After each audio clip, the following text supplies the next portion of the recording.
ونتوكل عليه ونعوذ بالله من شرور أنفسنا ومن سيئات أعمالنا من يهده الله فلا مضل له ومن يضلل فلا هادي له ونشهد أن لا إله إلا الله وحده لا شريك له ونشهد أن سيدنا ومولانا محمدًا عبده ورسوله صلى الله تعالى عليه وعلى آله وصحبه وبارك وسلم۔ اس اجلاس کے صدر محترم پیر صاحب،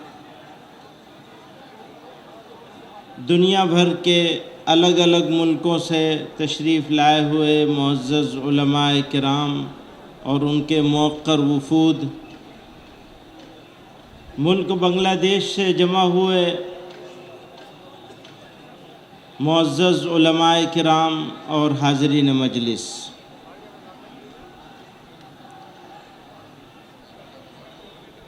دنیا میں بہت طرح کے مسائل ہوتے ہیں، کچھ دنیاوی ہوتے ہیں، کچھ دینی ہوتے ہیں۔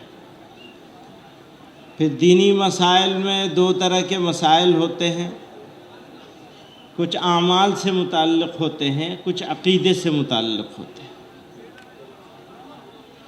حالات اگر نامناسب ہوں تو بہت سارے ایسے کام ہیں، مسائل ہیں، ایشوز ہیں جن پر کمپرومائز کیا جا سکتا ہے، لیکن عقیدے پر کبھی کمپرومائز نہیں کیا جانا چاہیے۔ پھر عقیدہ بھی وہ جس سے جناب رسول اللہ صلی اللہ علیہ وسلم کی شان میں گستاخی ہوتی ہو، اس بات کا اعلان کرنا، ماننا، سمجھنا، جاننا کہ ان کے بعد بھی کوئی نبی ہو سکتا ہے، اس تصور سے جو اس کو مانے وہ تو ہے ہی ہے باہر، جو اس کے ماننے والے کو مسلمان سمجھے وہ بھی باہر۔ ایمان نام ہے کچھ چیزوں کے مان لینے کا اور کچھ چیزوں کے نہ ماننے کا۔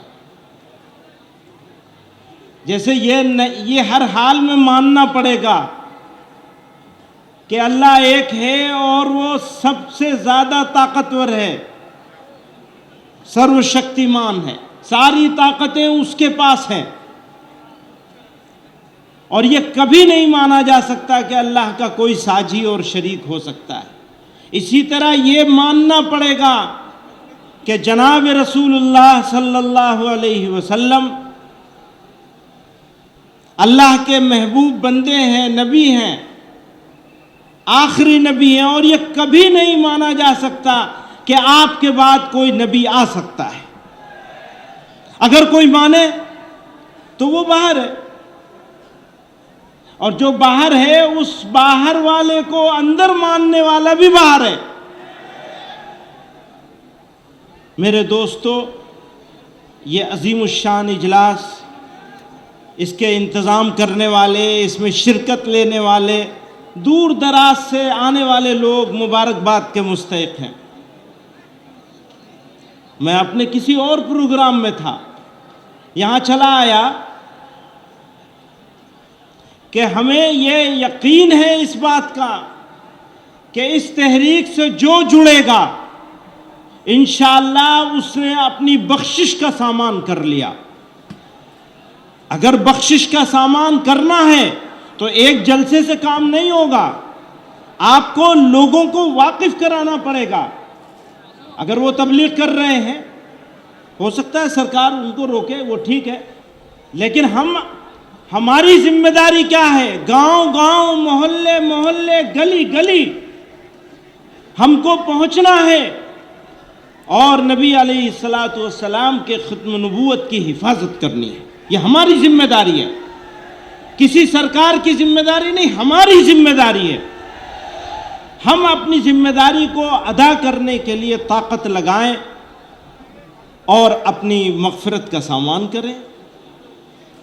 میرے دوستو، یہاں بہت سارے بڑے لوگ موجود ہیں جو بہت سارے اہم نکتے، جب میں آ رہا تھا گاڑی میں تو تقریر ہو رہی تھی یہاں، تو اتنے اہم نکتے بیان کیے جا رہے ہیں، ابھی آگے اور بھی بیان کریں گے۔ بہت سارے اکابر بزرگ یہاں موجود ہیں، علماء موجود ہیں۔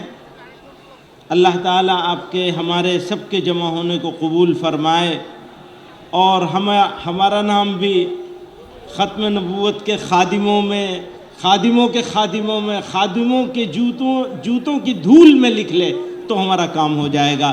وآخر دعوانا الحمدللہ۔